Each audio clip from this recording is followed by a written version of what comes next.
Hello दोस्तों, नमस्कार। स्वागत है आपका मेरे YouTube channel blue rays academy में। मैं हूं डॉक्टर अनूप सिंह बघेल और हाजिर हूं आपके सामने एक नए टॉपिक के साथ। टॉपिक का नाम है प्लांट एम्ब्रियोलॉजी। तो बच्चों, आज हम लोगों को पढ़ना है प्लांट एम्ब्रियोलॉजी, पादप भ्रूण विज्ञान। ठीक है, तो विशेष तौर पे हम लोग पढ़ेंगे एम्ब्रियोलॉजी ऑफ एंजियोस्पर्म। ठीक है, तो हम लोग शुरू करें। आज क्या क्या हम लोगों को शुरू करना है? Plant embryology. ठीक है, प्लांट एम्ब्रियोलॉजी, पादप भ्रूण विज्ञान। ठीक, तो हम लोगों को किसकी एम्ब्रियोलॉजी पढ़नी है? खास तौर पे एंजियोस्पर्म की। एंजियोस्पर्म की। ठीक है, आवृतबीजी पौधों की भ्रूण की। ठीक है, हम लोगों को पढ़ना है plant embryology of angiosperm. Embryology किसको कहते हैं? सबसे पहले अपन जान ले कि development of embryo from zygote. Zygote से भ्रूण का विकास, वह विज्ञान जिसके अंतर्गत जाइगोट से भ्रूण के विकास का अध्ययन किया जाता है, क्या कहलाता है? एम्ब्रियोलॉजी या भ्रूण विज्ञान कहलाता है। या ये कह सकते हैं कि विज्ञान की वह शाखा जिसके अंतर्गत जाइगोट से भ्रूण के विकास की विभिन्न अवस्थाओं का अध्ययन किया जाता है, उसे क्या कहते हैं? एम्ब्रियोलॉजी कहते हैं। उसे एम्ब्रियोलॉजी कहते हैं। तो विज्ञान की वह शाखा जिसके अंतर्गत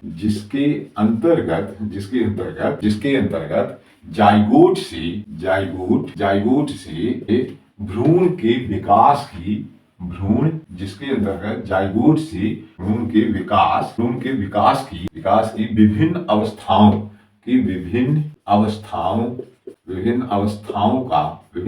का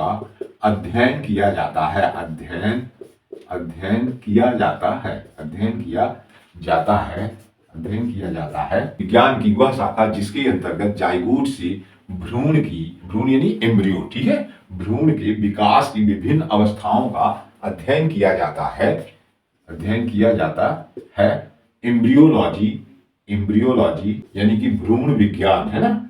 भ्रूण विज्ञान कहलाती है।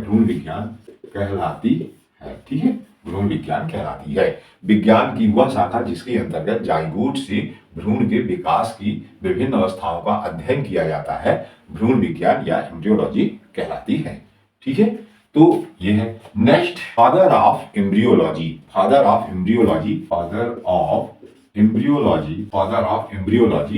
ओल्फ को कहते हैं, WOLF। Father of embryology Wolff को कहते हैं। नेक्स्ट है फादर ऑफ इंडियन एम्ब्रियोलॉजी।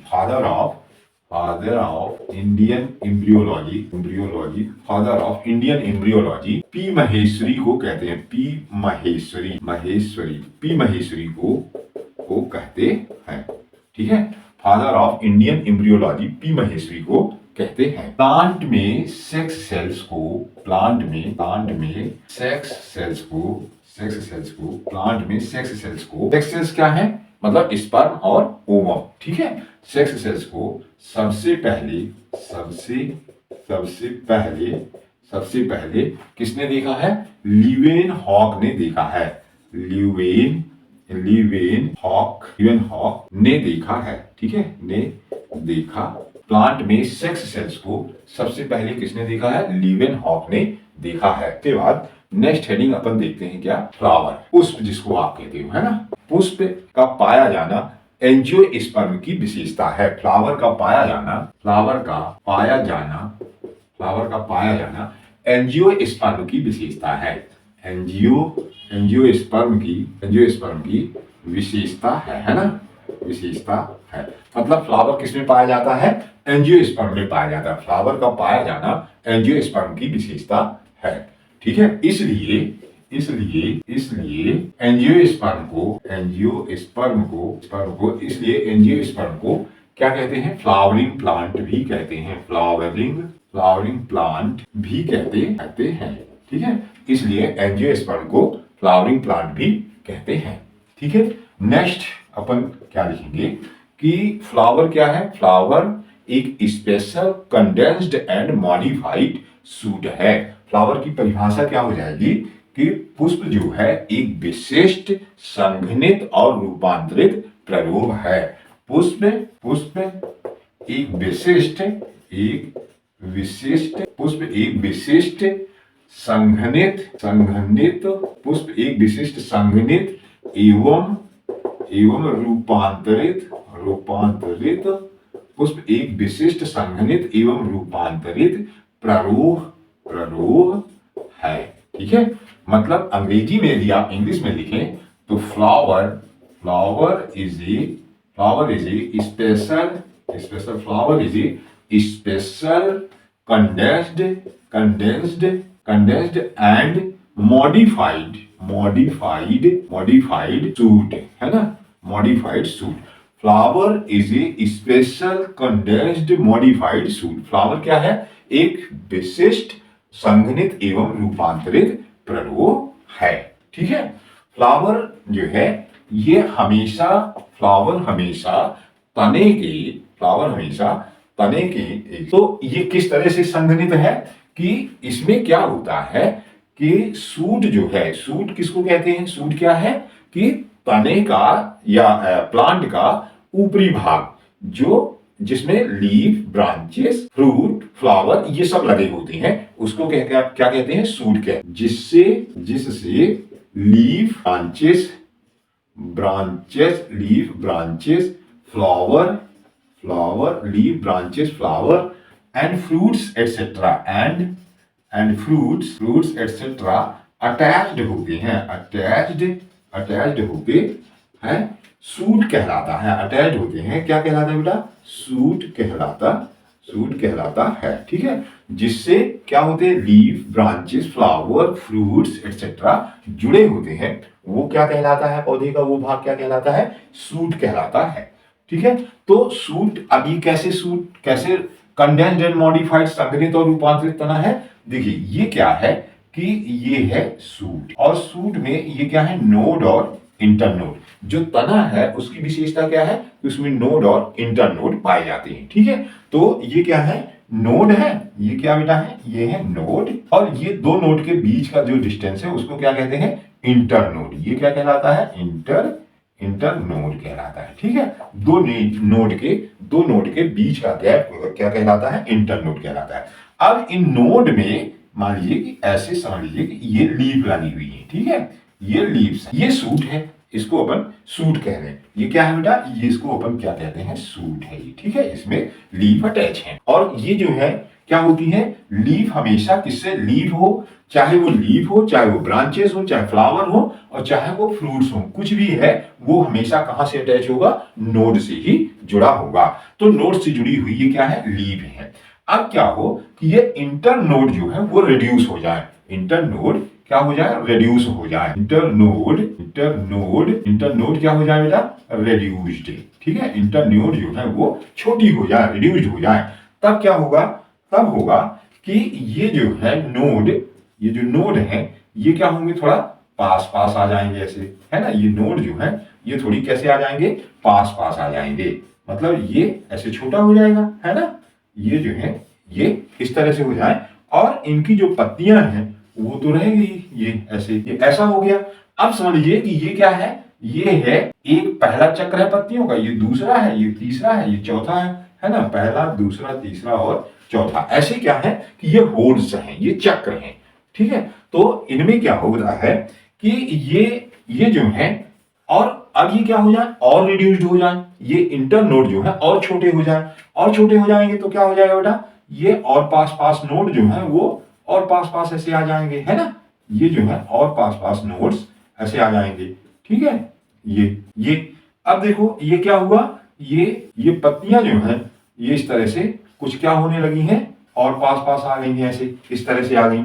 अब ये क्या हो कि और एक बार आप बना लें कि ये क्या हो गया है? अब ये बहुत ही पास एकदम से रिड्यूस हो गई है, और ये चारों नोड जो है आपस में लगभग जुड़ गई। ठीक है, और ये जो है ये चारों नोड्स जो हैं ये आपस में जुड़ गई इस तरह से, और यहाँ क्या हो गया है? ये पत्तियां जो हैं ये ऐसे, ये दूसरा चक्र पत्तियों का, ये तीसरा चक्र ऐसे, ये चौथा चक्र, तो ये क्या हो गया? ये फ्लावर जैसे आपको लगने लगा, है ना। तो ये क्या हो गया? ये फ्लावर हो गए। ये पहला चक्र, ये दूसरा, तीसरा और ये चौथा। ठीक है, अब ये चार ये कैसे हो गए हैं, ये फ्लावर जैसा स्ट्रक्चर बन गया। अब ये क्या हो, ये पत्तियां रूपांतरित हो जाए। अभी क्या हो रहा है, कंडेंस्ड हो रहा है। यहां से यहां तक की जो प्रक्रिया है ये क्या है, कंडेंस्ड होने की प्रक्रिया। ठीक है, ये क्या हो रही है बेटा, कंडेंस्ड हो रही है। मतलब ये क्या हो रहे हैं, संघनित हो रहे हैं। इंटर नोड क्या हो रही है, छोटी हो रही है, और ये नोड जो है वो पास पास आ गई है, और पत्तियां जो है वो फ्लावर जैसा स्ट्रक्चर बना ली है। अब इसमें क्या होगा कि मॉडिफिकेशन होगा। तो मॉडिफिकेशन यदि होता है तो क्या हो जाएगा कि यहां जो सबसे अंदर वाली ये चौथी जो चक्र है वो किसमें कन्वर्ट हो जाती है बेटा, वो कन्वर्ट हो जाती है इस तरह से, किसमें, एक ये रूपांतरित हो जाती है अंदर, किसमें, ये हो जाती है कार्पेल में। इसके दूसरे नंबर की जो पत्तियां हैं वो किसमें रूपांतरित हो जाती हैं, वो हो जाती हैं किसमें, स्टेमन में। ये इस तरह से क्या बन जाता है, स्टेमन बन जाता है। ठीक है, और फिर ये इसके दूसरे नंबर की ये है, ये कैसे हो जाती है, ये इस तरह से पेटल में रूपांतरित हो जाती है। और फिर ये जो है इसके सबसे ये पहले नंबर की जो सबसे बाहर वाली जो पत्ती है वो इस तरह से किसमें रूपांतरित हो जाती है, सेपल में, है ना। तो ये क्या हो जाता है, सेपल को क्या कहते हैं बेटा, कैलिक्स। ठीक है, इसको क्या कहते हो, कोरोला। ये क्या कहलाता है, कोरोला। इसको क्या कहते हो, स्टैमेन, स्टैमेन कहते हो। और ये क्या कहलाता है, ये पूरा ये कहलाता है कार्पेल, कार्पेल है ये। ठीक है, कार्पेल है। और ये जो नीचे का हिस्सा है, ये नीचे वाला जो हिस्सा है ये क्या कहलाता है, यहाँ पे ये इसका ऊपरी हिस्सा जो इस नोट का है, तो यहाँ पे थोड़ा सा ये क्या रहता है, मोटा रहता है। इसको कहते हैं थैलमस। और थैलमस से ये जुड़ी हुई क्या संरचना है, पेडिसिल। ये क्या है, ये हो गई पेडिसिल, हो गई पेडिसिल, और ये कहलाता है थैलमस, थैलमस। ठीक है, तो थैलमस से क्या जुड़े होते हैं, फ्लोरल ऑर्गन जुड़े होते हैं। ठीक है, और ये क्या हो गया कंप्लीट, ये जो है ये कंप्लीट क्या हो जाता है, एक फ्लावर हो जाता है। ये क्या है, स्ट्रक्चर ऑफ कंप्लीट फ्लावर, है ना। ये जो है ये स्ट्रक्चर ऑफ फ्लावर हो जाता है। और इसके अंदर जो है ये क्या होता है, भ्रूणकोश वगैरह यहाँ पे होता है। ठीक है, तो क्या हो गए, ये चार भाग हुए। सबसे बाहर वाला भाग जो है वो किसमें रूपांतरित हो गया है, कैलिक्स में रूपांतरित हो गया है। जो उससे दूसरा नंबर का भाग है वो किसमें रूपांतरित हो गया है, करोला में रूपांतरित हो गया है। जो उसके अंदर का होल है स्टेमन हो गया है। और जो सबसे अंदर का भाग है जो चौथा नंबर है ये किसमें कन्वर्ट हो गया बेटा, ये कन्वर्ट हो गया है किसमें, ये कन्वर्ट हो गया है कार्पेल में। और कार्पेल जो है अभी अपन पढ़ेंगे कि कार्पेल जो है वो तीन भागों का बना है, स्टिग्मा, स्टाइल और ओवरी। ठीक है ना, स्टिग्मा, स्टाइल और ओवरी से मिलकर के कार्पेल बना हुआ है। तो इस तरह से क्या है कि जो सूट है, ये जो सूट है वो कंडेंस्ड एंड मॉडिफाइड, ये क्या हो रहा है, मॉडिफाइड, है ना, modified, condensed and modified structure है। सूट जो है कंडेंस्ड और मॉडिफाइड होकर के क्या बनाता है, फ्लावर का निर्माण करता है। तो इस तरह से क्या होता है कि सूट जो है वो किसमें परिवर्तित हो गया है, वो फ्लावर में। मतलब फ्लावर जो है वो सूट का क्या है, रूपांतरित भाग है। ठीक है ना, तो ये क्या हो गया, ये हो गया फ्लावर। तो अब इस फ्लावर को अपन थोड़ा डिटेल में बना लें कि ये क्या है, ये है थैलम, और थैलमस ये है पेडिसिल। ठीक है, पेडिसिल जो है ये है पेडिसिल। ठीक है, स्टॉक ऑफ फ्लावर जिसको आप कहते हो। और ये पेडिसिल जो है ये जुड़ा होता है कहां से, स्टेम के नोड से। ठीक है, स्टेम के नोड से ये जुड़ा होता है। ऊपरी हिस्सा इसका ये क्या कहलाता है, ये है थैलमस। ठीक है, और थैलमस से क्या बनता है, थैलमस से ये सबसे अंदर का जो हिस्सा है ये है क्या, कार्पेल। और कार्पेल जो है इसमें क्या है, तीन भाग होते हैं। सबसे अंदर का भाग जो है ये चौथा जो होल था, चौथा चक्र जो था ये क्या है, कार्पेल। तो इसमें तीन भाग होते हैं। सबसे ऊपर क्या है, ये स्टिग्मा, ये बीच वाला हिस्सा क्या है, स्टाइल, और ये क्या है, ओवरी। स्टिग्मा, स्टाइल और ओवरी। ठीक है, और जो ओवरी है इसके अंदर क्या होता है, ओव्यूल होता है। ठीक है, ये क्या है, ओव्यूल है। और ओव्यूल जो है वो इंटेगुमेंटेड होता है। उसमें क्या होते हैं, ये आवरण है, ये क्या है, इंटेगुमेंटेड होता है। तो ये क्या है बेटा, ये है इंटेगुमेंट। अब ये जो इंटेगुमेंट है ये ओव्यूल को घेरे होता है। इसके अंदर होता है क्या, भ्रूण कोश, भ्रूण कोश। ठीक है, और भ्रूण कोश जो है इसमें क्या होता है, एग होता है। ठीक है, सिनर्जिड्स होती हैं। अभी अपन ये सब नहीं बनाते हैं, यहाँ पे एग, सिनर्जिड्स और क्या है, सेकेंडरी न्यूक्लियस होता है। अपन केवल एक चीज बस लिख लेते हैं यहाँ पे, ये क्या है, एग। ठीक है, ये है एग। ठीक, अब इसके बाद ये क्या हो गया, इसको पूरे को इस स्टाइल, स्टिग्मा स्टाइल और ओवरी को क्या कहते हैं, कार्पेल कहते हैं, कार्पेल, ये कार्पेल है। ठीक है, इसके बाद नेक्स्ट क्या है, मतलब ये जो सबसे अंदर का चक्र है उसके एक भाग को क्या कहते हैं, कार्पेल कहते हैं। ठीक है, अब इसके दूसरा जो बाहर वाला चक्र है, अपन एक केवल बना रहे हैं, बहुत सारे स्ट्रक्चर नहीं बना रहे, केवल एक एक बना रहे हैं। इसको इस दूसरे हिस्से को कहते हैं, इस दूसरे हिस्से को कहते हैं क्या, स्टेमन। और ये क्या कहलाता है, स्टेमन कहलाता है। स्टेमन में भी 3 भाग होते हैं, स्टेमन के 3 भाग होते हैं। स्टेमन में 3 भाग कौन कौन से होते हैं कि ये जो है ये एंथर है, ये एंथर है, और ये फिलामेंट है, और ये हिस्सा क्या है, कनेक्टिव है। ये क्या कहलाता है, कनेक्टिव, ये कनेक्टिव कहलाता है। ये ऊपर वाला ये एंथर कहलाता है, एंथर, और ये कहलाता है क्या, फिलामेंट, ये है फिलामेंट। तो इस तरह से ये क्या है, इसके 3 भाग है, किसके, स्टेमन। जैसे ये कार्पेल के 3 भाग है, इसी तरह से ये स्टेमन के कितने भाग हैं, 3 भाग हैं। ठीक है, अब इसके बाद जो तीसरा चक्र है उसको आप कहते हैं करोला, और ये हमेशा कैसा होता है बेटा, ये होता है कलर्ड।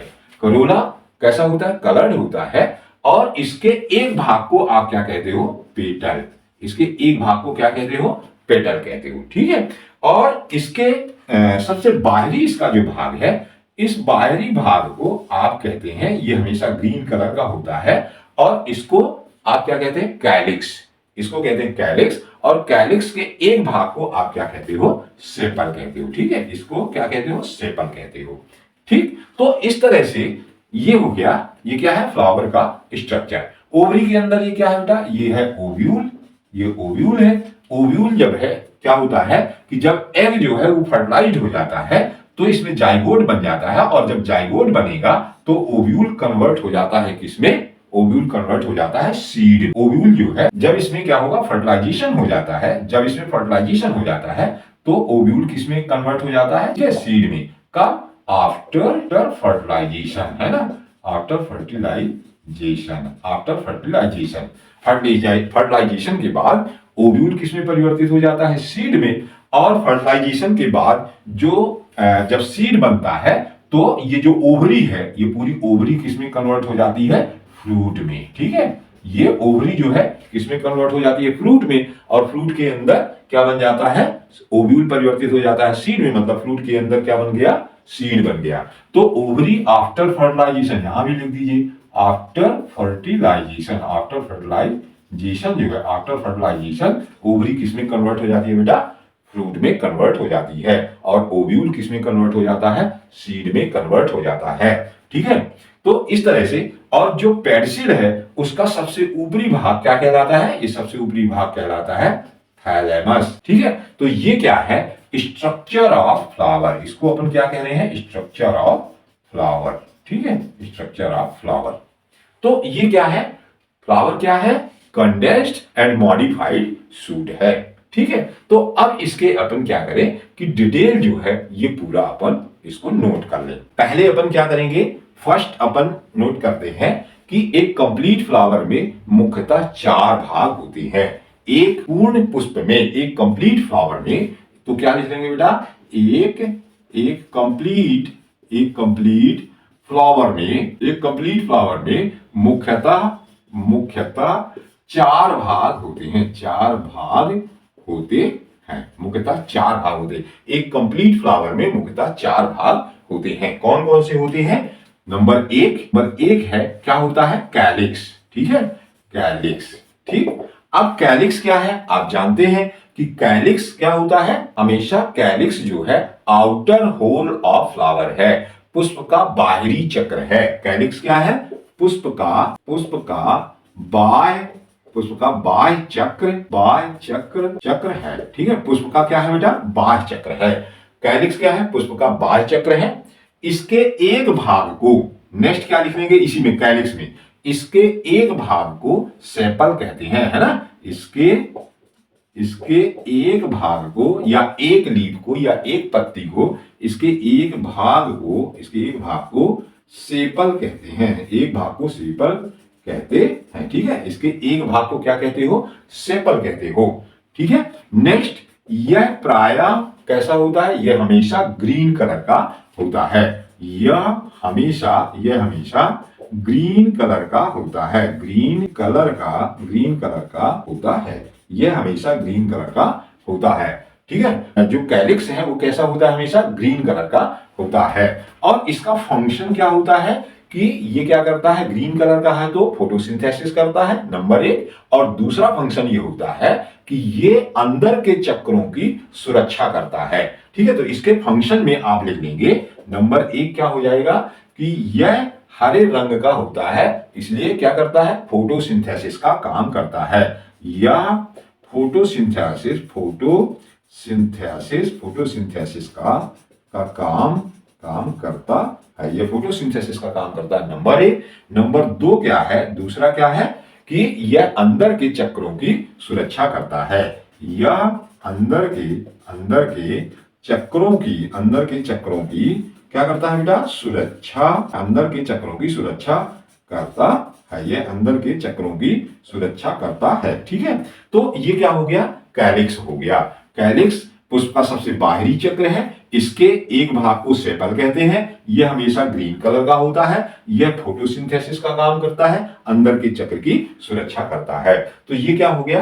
पहला चक्र हो गया। ठीक है, कैलिक्स। अब इसके बाद नेक्स्ट दूसरा है कोरोला, है ना? यह बाहर से अंदर की ओर का दूसरा चक्र है। इसमें क्या लिख लोगे? यह बाहर से अंदर की ओर का, अपन बाहर का पहले पढ़ लिए इसलिए बाहर से अंदर की ओर का लिखेंगे, है ना? तो यह बाहर से अंदर की ओर का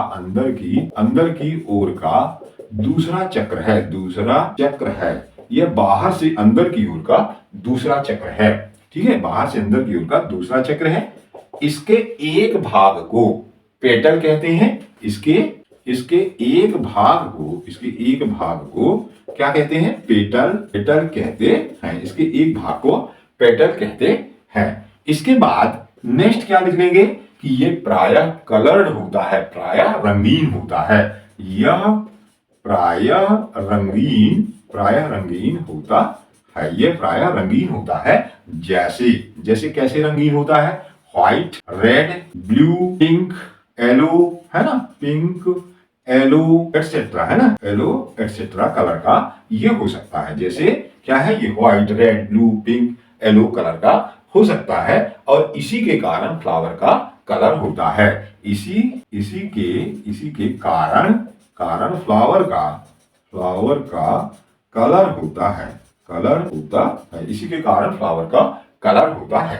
ठीक है, इसके बाद इसका फंक्शन क्या हो जाएगा कि ये क्या करता है? इंसेक्ट्स को अपनी ओर आकर्षित करता है और पॉलिनेशन में मदद करता है। मतलब ये क्या करता है कि पॉलिनेटिंग एजेंट जो है, परागण करने वाले जो एजेंट है, उनको अपनी ओर आकर्षित करता है, जिससे कि पॉलिनेशन हो सके, परागण की क्रिया हो सके। तो नेक्स्ट क्या लिखेंगे कि यह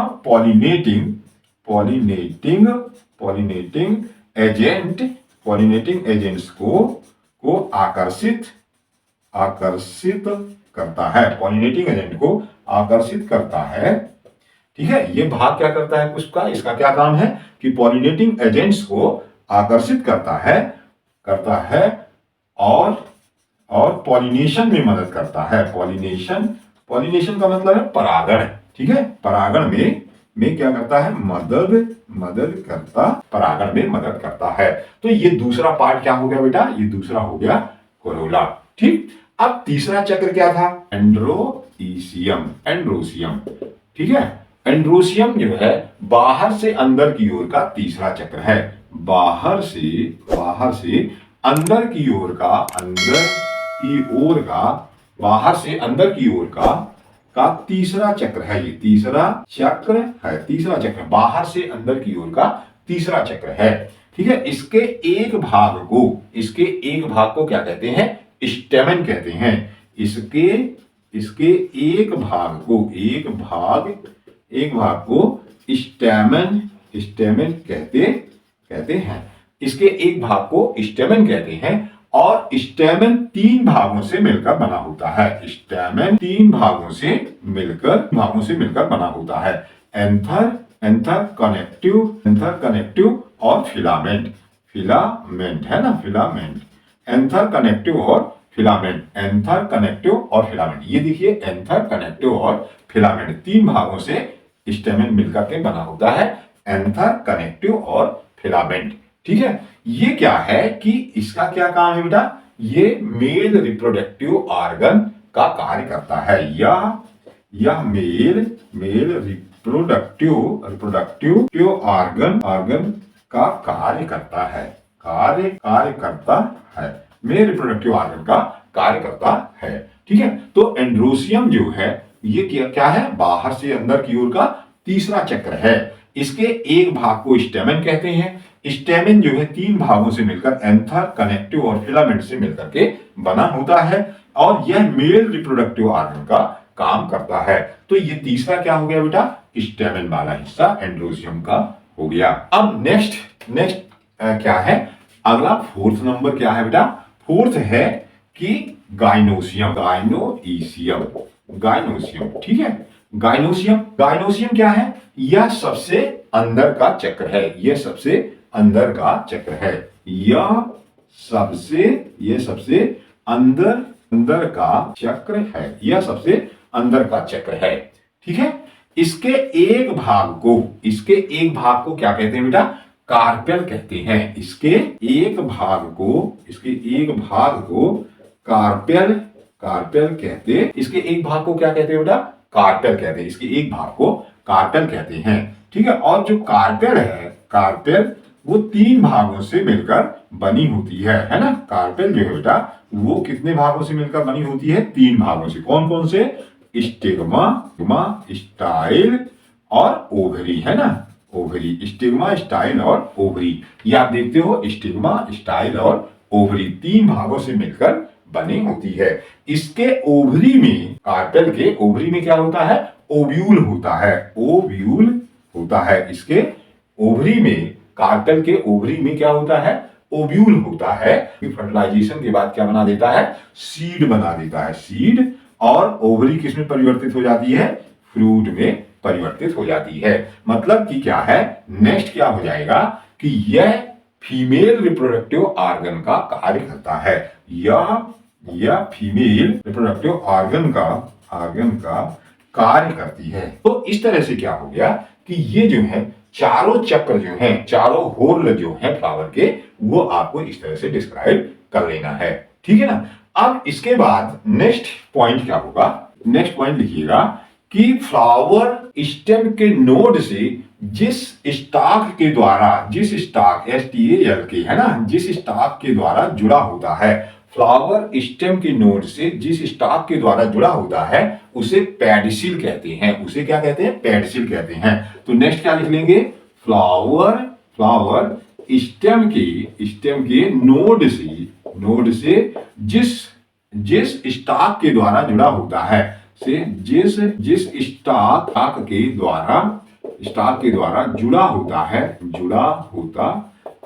फ्लावर स्टेम के नोड से जिस स्टाक के द्वारा जुड़ा होता है उसे क्या कहते हैं, पेडिसिल कहते हैं। पेडिसिल स्टेम के नोड से जिस स्टाक के द्वारा जुड़ा होता है उसे क्या कहते हैं बेटा, उसे कहते हैं पेडिसिल। ठीक है ना। नेक्स्ट अगला पॉइंट आप क्या लिख लेंगे कि पेडिसिल का ऊपरी हिस्सा फूला हुआ होता है, स्वेलन पार्ट है, जिसे थैलमस कहते हैं। फ्लावर का नेक्स्ट बहुत इंपॉर्टेंट है, फ्लावर का ऊपरी फूला हुआ भाग, फ्लावर का ऊपरी फूला हुआ भाग थैलमस कहलाता है। ऊपरी फूला हुआ भाग क्या कहलाता है, थैलमस कहलाता है, जिससे फ्लोरल पार्ट्स या फ्लोरल ऑर्गन क्या होते हैं, जुड़े होते हैं। जिससे, बहुत इंपॉर्टेंट है, जिससे फ्लोरल ऑर्गन्स जुड़े होते हैं, जिससे फ्लोरल ऑर्गन क्या होते हैं, जुड़े होते हैं। फ्लावर का ऊपरी फूला हुआ भाग थैलमस कहलाता है, जिससे फ्लोरल ऑर्गन जुड़े होते हैं। ठीक है ना। नेक्स्ट आप क्या लिख लेंगे कि जो फ्लावर के बाहरी दोनों चक्र हैं, फ्लावर के जो दोनों बाहरी चक्र हैं उन्हें एसेसरी पार्ट कहते हैं, सहायक भाग कहते हैं। फ्लावर के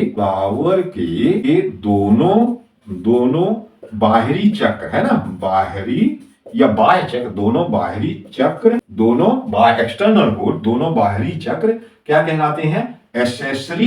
एसेसरी पार्ट कहलाते हैं, एसेसरी या सहायक, है ना, सहायक अंग कहलाते हैं, सहायक अंग कहलाते हैं, सहायक अंग कहलाते हैं। सहायक अंग को क्या कहते हैं? एसेसरी। आप लिख सकते हैं ACCESSORY, एसेसरी ऑर्गन, ठीक है, एसेसरी ऑर्गन्स कहलाते हैं। पुष्प के बाहरी दोनों चक्र सहायक अंग कहलाते हैं, सहायक अंग। मतलब क्या है? सहायक अंग कौन कौन से हैं? जैसे कैलिक्स और कोरोला। कैलिक्स और कोरोला क्या है बेटा? कैलिक्स और कोरोला एसेसरी ऑर्गन है, एसेसरी ऑर्गन है, सहायक अंग है। इसके बाद नेक्स्ट आप लिख सकते हो कि पुष्प के या फ्लावर के दोनों आंतरिक चक्र क्या कहलाते हैं? इसेंशियल ऑर्गन, आवश्यक अंग कहलाते हैं, है ना। फ्लावर के दोनों आंतरिक चक्र क्या कहलाते हैं? इसेंशियल ऑर्गन्स, यानी कि क्या है? आवश्यक चक्र, है ना, आवश्यक चक्र कहलाते हैं, आवश्यक चक्र कहलाते हैं। आवश्यक चक्र में क्या क्या हो गए? जैसे क्या हो गया? एंड्रोसियम और गाइनोसियम, है ना। एंड्रोसियम और गाइनोसियम जो है ये दोनों क्या है? आवश्यक चक्र है, इसेंशियल ऑर्गन कहलाते हैं, ठीक है ना। मतलब कि स्टेमेन और कार्पेल जो है ये क्या है? आवश्यक चक्र है, या रिप्रोडक्टिव पार्ट जो है वो आवश्यक चक्र है, और दोनों जो है सेपल और पेटल जो है वो क्या है? बाह्य चक्र जो है ये क्या है? एसेसरी ऑर्गन है या सहायक चक्र है, ठीक है। मतलब कि जो चार पार्ट हैं उनको दो भागों में डिवाइड किया गया है, एक है सहायक अंग और दूसरे है आवश्यक अंग। सहायक अंग में क्या है? कैलिक्स और करोला है, और आवश्यक अंग में क्या है? एंड्रोसियम और गाइनोसियम है, ठीक है ना। तो इस तरह से ये क्या है? इसके कुछ इंपॉर्टेंट कैरेक्टर हैं। नेक्स्ट बेटा कि यदि फ्लावर में चारों होल प्रेजेंट हैं, चारों चक्र प्रेजेंट हैं, या चारों भाग प्रेजेंट हैं, तो उसे कंप्लीट फ्लावर कहते हैं। यदि फ्लावर में सभी चारों भाग मतलब क्या? Calyx, Corolla, androecium and gynoecium है ना, एंड्रोसियम एंड गाइनोसियम प्रेजेंट है, चारों भाग उपस्थित हैं, है ना, उपस्थित है, चारों भाग उपस्थित हैं, तो इसे कंप्लीट फ्लावर कहते हैं। तो इसे कंप्लीट फ्लावर कहते, तो इसे क्या कहते हैं बेटा? कंप्लीट फ्लावर कहते हैं। यदि फ्लावर में सभी चारों भाग मतलब कौन कौन से? कैलिक्स, करोला, एंड्रोसियम और गाइनोसियम, सभी चारों भाग उपस्थित हैं, तो इस फ्लावर को कंप्लीट फ्लावर कहते हैं, ठीक है। इस फ्लावर को कंप्लीट फ्लावर कहते हैं। नेक्स्ट एक और पॉइंट हो जाता है कि यदि इन चारों में से कोई भी भाग अब्सेंट होता है, यदि इन चारों भाग में से कोई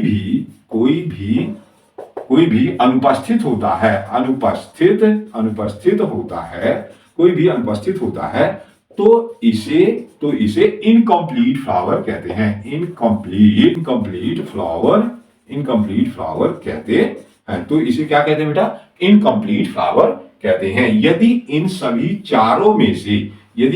चारों भाग में से कोई भी भाग अनुपस्थित होता है, तो उस फ्लावर को क्या कहते हैं? इनकम्प्लीट फ्लावर या अपूर्ण पुष्प कहते हैं, ठीक है। नेक्स्ट अपन एक पॉइंट और लिख लें कि यदि दोनों इसेंशियल पार्ट, पुष्प में यदि दोनों इसेंशियल पार्ट उपस्थित हैं,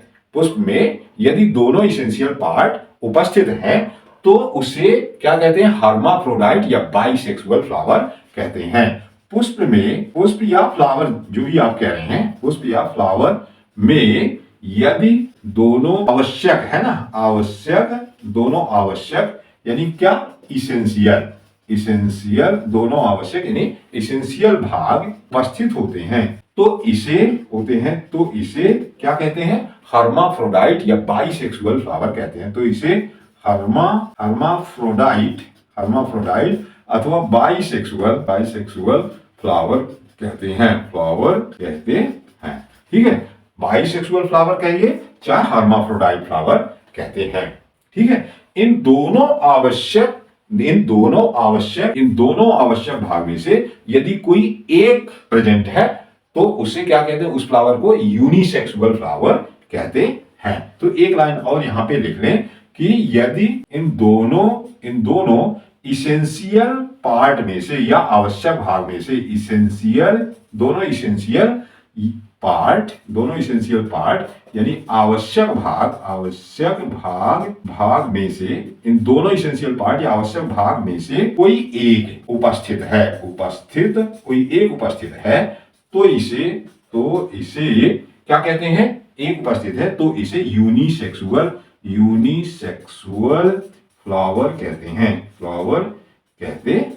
तो इसे क्या कहते हैं? यूनिसेक्सुअल फ्लावर कहते हैं। ये दोनों जो इसेंशियल भाग हैं, दोनों आवश्यक भाग हैं या इसेंशियल भाग हैं, उनमें से कोई एक उपस्थित है। ठीक है, दोनों इसेंशियल भाग में से मतलब कि एंड्रोसियम और गाइनोसियम में से कोई एक उपस्थित है तो उस फ्लावर को क्या कहते हैं? यूनिसेक्सुअल फ्लावर या एक लिंगाश्रयी फ्लावर कहते हैं, यूनिसेक्सुअल फ्लावर कहते हैं।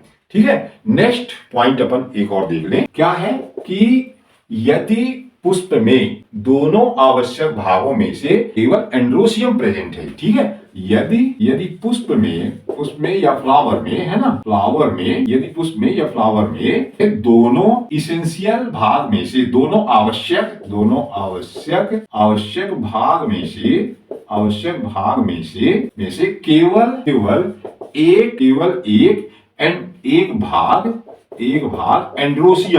केवल एक भाग एंड्रोसियम प्रेजेंट है तो इसे क्या कहते हैं? स्टेमिनेट फ्लावर कहते हैं। तो इसे क्या कहते हैं बेटा? तो इसे कहते हैं स्टेमिनेट फ्लावर कहते हैं। ठीक है, यदि दो आवश्यक भाग हैं, दोनों आवश्यक भाग में से केवल एक आवश्यक भाग एंड्रोसियम उपस्थित है, ठीक है, तो ऐसे फ्लावर को क्या कहोगे बेटा? स्टेमिनेट फ्लावर कहते हैं। यदि दोनों आवश्यक भागों में से केवल एक आवश्यक भाग एंड्रोसियम प्रेजेंट है तो ऐसे फ्लावर को क्या कहते हैं? स्टेमिनेट फ्लावर कहते हैं। ठीक है, एक और इसी में पॉइंट लिख लें कि यदि पुष्प में दोनों आवश्यक भाग में से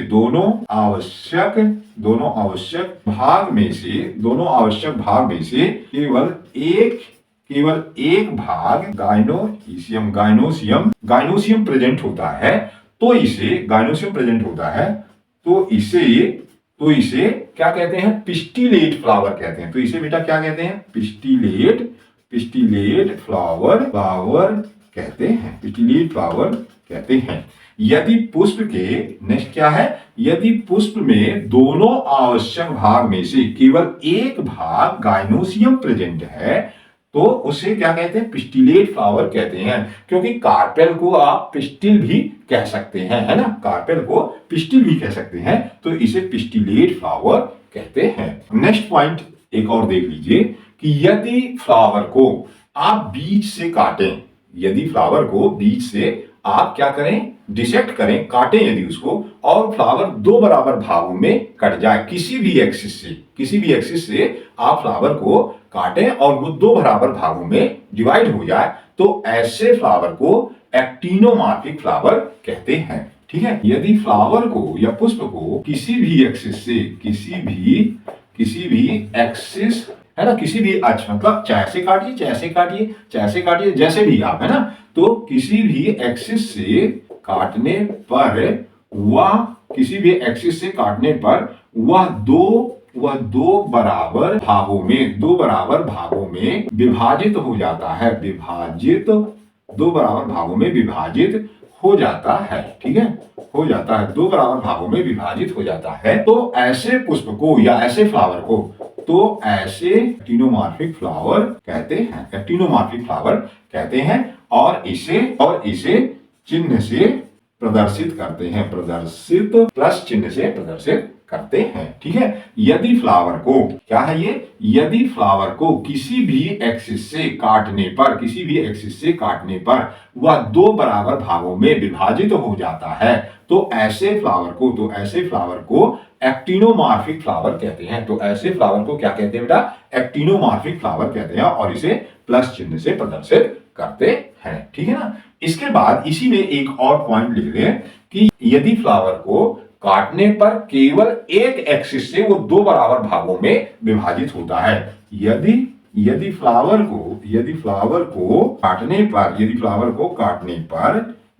को काटने पर केवल एक एक्सिस में ही दो बराबर भागों में विभाजित होता है। यदि फ्लावर को काटने पर केवल एक एक्सिस में ही दो बराबर भागों में विभाजित होता है, शेष अन्य में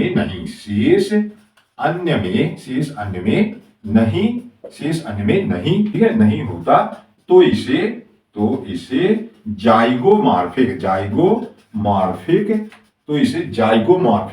फ्लावर कहते हैं।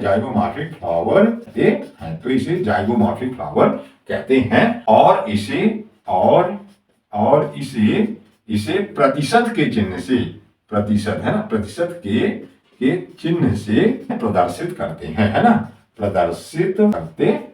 और इसे प्रतिशत के चिन्ह से प्रदर्शित करते हैं। यदि किसी फ्लावर को काटने पर केवल एक ही एक्सिस से दो बराबर भागों में विभाजित होता है, शेष अन्य एक्सिस से वो दो बराबर भागों में विभाजित नहीं होता, तो इसे जाइगोमॉर्फिक फ्लावर कहते हैं और इसे प्रतिशत के चिन्ह से प्रदर्शित करते हैं। ठीक है, इसमें आप उदाहरण भी आप यहां लिख सकते हो, जैसे मोनोकाट। जो मोनोकाट प्लांट के फ्लावर हैं वो जाइगोमॉर्फिक होते हैं, और इसमें आप एग्जाम्पल लिख सकते हो जो एक्टिनोमॉर्फिक है, तो इसे क्या लिख सकते हो, एग्जाम्पल लिख सकते हो डाइकॉट प्लांट्स। ठीक है, तो एक्टिनोमॉर्फिक फ्लावर डाइकॉट प्लांट्स में पाए जाते हैं और जाइगोमॉर्फिक फ्लावर जो है वो मोनोकाट प्लांट में पाए जाते हैं। तो इस तरह से जो है तो फ्लावर से संबंधित विशेष जानकारी है वो मैंने आपको बता दी है। और आज की वीडियो यहीं तक। यदि आपको वीडियो पसंद आई हो तो इसे सब्सक्राइब, लाइक और शेयर जरूर करिए, जिससे दूसरे बच्चों का भी